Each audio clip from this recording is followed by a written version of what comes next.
my name is Dani and welcome back to my channel, Current Chapter. Today I'm here to talk about the books I read so far in April, which all happen to be books that have cursed children in them, and also to give you an update on how the Owls Readathon is going for me. So let's talk about books. So far in April, I have read 5 books, 2 physical and 3 audiobooks. The 3 audiobooks were really short. All these books, just by accident, happen to have cursed children in them in some way, which I thought was really funny, so I thought I would have this wrap up in the middle of the month just to talk about this specific theme. But yeah, the first book I read in the month of April was Nevermoor by Jessica Townsend. Nevermoor is the first book in the Nevermoor series. This is called Nevermoor, The Trials of Morgan Crow. And it talks about a girl who is cursed and she's supposed to die on her 11th birthday, but then that doesn't happen. She gets taken away to Nevermoor, where she participates in trials to become a member of the Wonder Society. So this is a middle grade fantasy and it's absolutely amazing. I love this book so much. I have an individual review only for this book. If it's already uploaded, I'll leave the card in there so you can check that out. I gave this 5 out of 5 stars.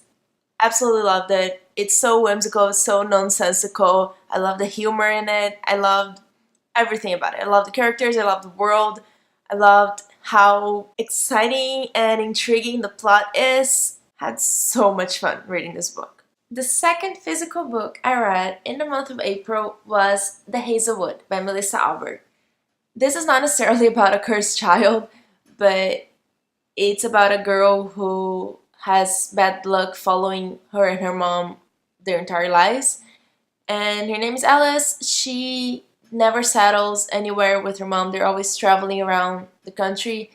Alice's grandma is a very famous fairy tale author, but Alice has never met her. She has never read her fairy tales even. Her grandma dies and her mom disappears right after. And Alice goes to try to find her mom because that's the only person she has in the world. And the only clue that she has is a note that her mom left saying, "Stay away from Hazelwood," which is where her grandma lived. I also have an individual review for this book coming up. I don't think that one is uploaded yet. That's all I'm going to say about this book, because I think what is in the synopsis sets the book for so much more than it delivers. I don't think it's a bad book necessarily. I just expected so much more from it. I thought it was a completely different book. It's very slow paced, so you should go into it knowing that, at least. I recommend it if you don't expect too much out of it. It's sold as fantasy. I would say it's more magical realism, at least for the most part. It feels like 3 books in one for me. I gave it 3 or 3.5 stars out of 5. So it's not bad. It was an okay book to read. It's just that I expected more from it, just from the synopsis, just from the way it's sold. Besides these 2 books, I've listened to 3 audiobooks. And the first one was The Bad Beginning by Lemony Snicket, which is the first book in a series of unfortunate events. And it was a reread for me. If you have missed all the books and the movie and the Netflix show, A Series of Unfortunate Events is about the Baudelaire children. Their parents get killed in a fire that destroys their home and everything in it in the beginning of the first book. And so they're not necessarily cursed, but they have a lot of bad luck following them. At some point, someone says that there could be a curse going after them because they only have bad things happening to them over and over. It's also a middle grade book.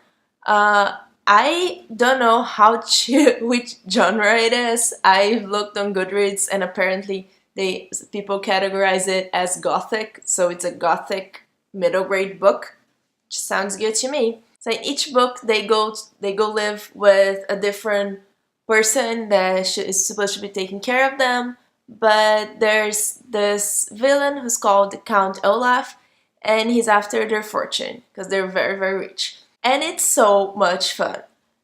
These books are so funny. The TV show is amazing. The movie is also great. They also have a nonsensical humor, and it's just a lot of fun. It's a very self-aware book, which I think is very interesting for a children's book. You should check that out if you haven't yet. At least watch the TV show because it's really cool and it's with Neil Patrick Harris, so just watch that.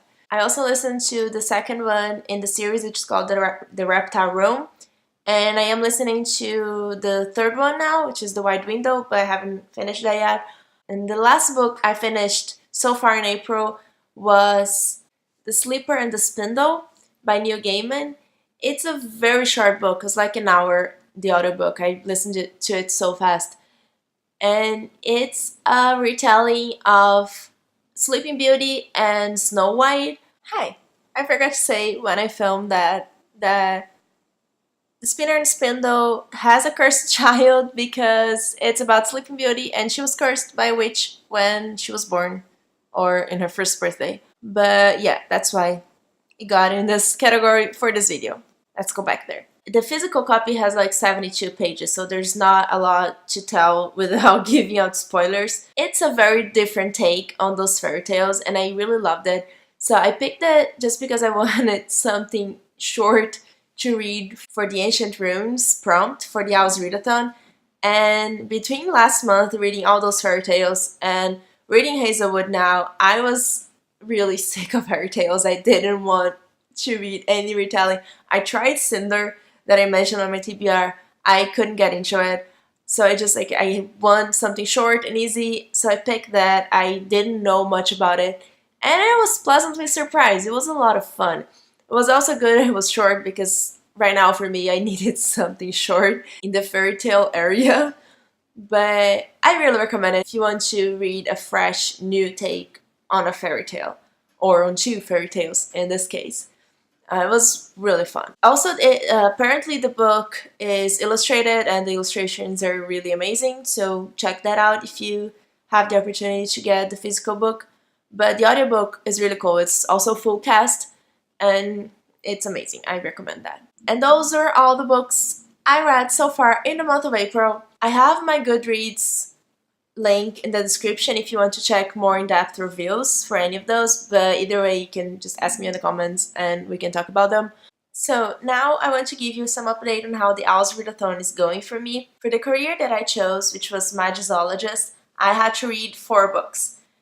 I changed a little bit which book fits in each category because I'm reading things that I wasn't expecting, especially with the audiobooks. So for Land Animal on the cover, I have Nevermoor, check. For Herbology, which was Plant on the cover, I have the Hazelwood, also check.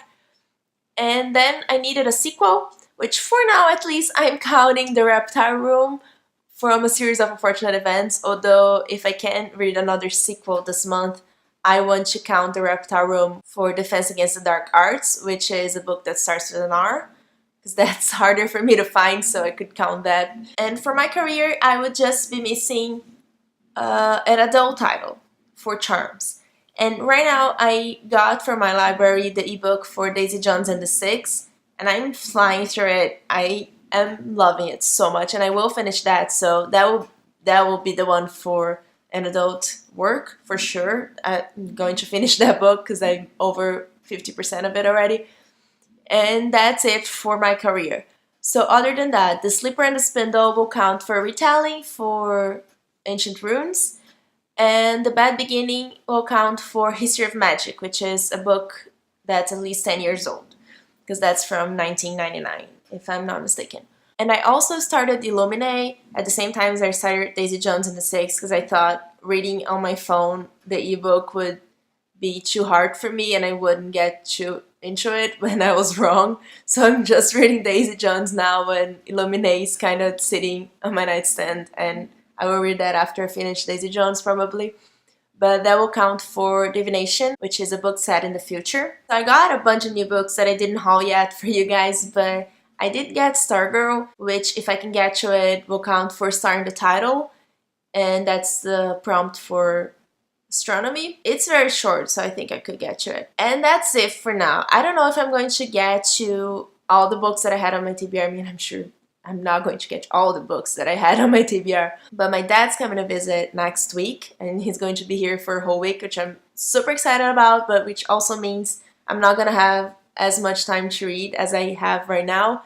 So at least I will have my hours completed for my career, but I don't know how many more of those I'm going to get to. That's pretty much everything for my update. Let me know how your reading is going for the Owls Readathon. I would love to hear, I would love to know what you guys are reading. Let me know if you have read any of these books and what you thought about them. I really recommend you check the reviews for Nevermoor and Hazelwood, which that one's coming up soon, because I have so many thoughts about both of those books, and I'm really excited to share them with you. Please remember to like and subscribe if you enjoyed this video and you want to see more videos from me. I will be doing another wrap-up in the end of the month with the books that I read since this video, and I'm really excited about it because I will be talking about Daisy Jones and the Six for sure there, and probably Lemony at least. And thank you so much for watching, and I'll see you in the next one. Bye!